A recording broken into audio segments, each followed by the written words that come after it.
Most people don't really understand what happens to your body when you actually box.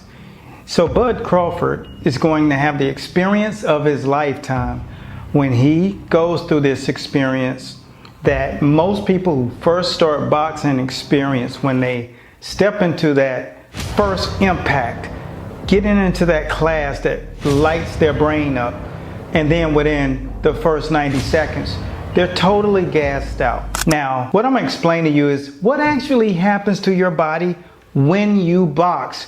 Why is it that you're so motivated that first 60 seconds, and then immediately when you hit that 90-second mark, there's absolutely no gas in the tire?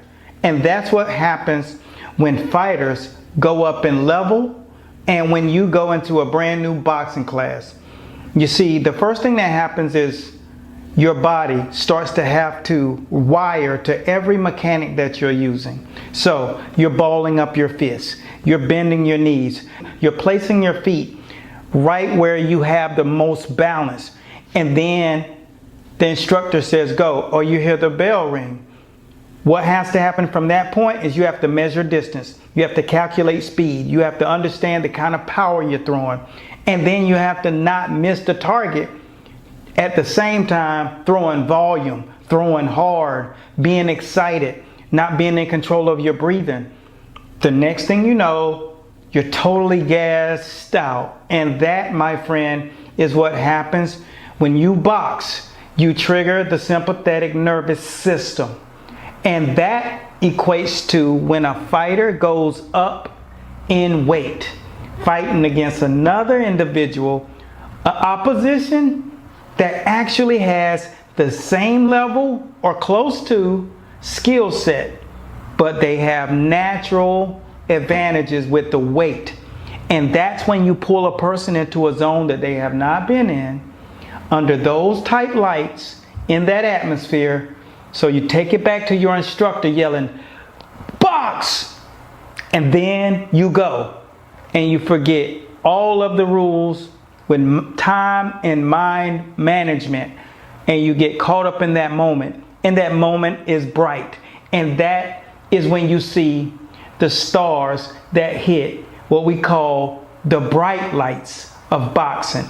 And if you have never experienced this, it's something that you can't really explain, or it's hard to really break it down to a person who's never done boxing. But that equates to the exact same amount of adrenaline that goes through your body when you're trying to just exude all of that energy, all of that compressed anger and rage onto that bag. But when you're in high-level boxing, you're adapting to something that you haven't adapted to. The same level skill coming at you, but with much more weight, much more density. And so that's what's so unique about boxing. You see, that thing that happens to your mind that makes you exhausted is what we call neuroplasticity. And it's the actual act of your brain trying to rewire and find itself something that's normal.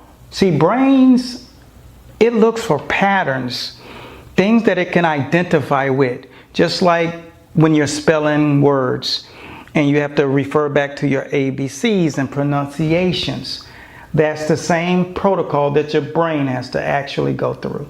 So when a fighter has confidence in himself to win a fight, it's just like the moment you sign that contract to go into a gym.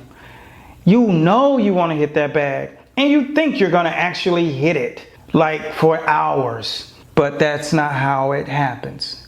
There's this other debt that you have to pay, and it's called the neurological system. And before you enter any business with it, you have to pay the piper. And that agreement is what you have to do is hardwire your body, your mind together. So the signals are being sent. So therefore, when you put it in the terms of seeing a boxer, when they box, then that fighter has to create an agreement with his mind.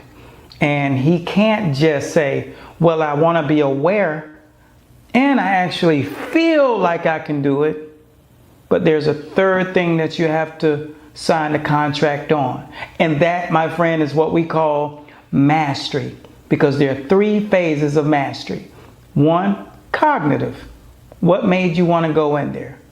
You saw it. 2 is emotional. When you felt that energy, you felt that anxiety building up, then that's what made you go. Because you felt like you can do it, and what you envision in your mind, you felt like that's exactly what's going to happen when I let go on this bag for an hour straight. I'm just going to rampage this thing. But the agreement is with physical mastery. That's when you can actually do it. And physical mastery is the term that we tie to the 10,000 hour rule. And unless you fought at that class against that level of opposition for that long, my friend, you're just another person going into a boxing fitness class who thinks they're going to perform because it felt like you would. But when you get up under the lights get bright when neuroplasticity kicks in. And that, my friend, is going to be the deciding factor of this fight. Cut!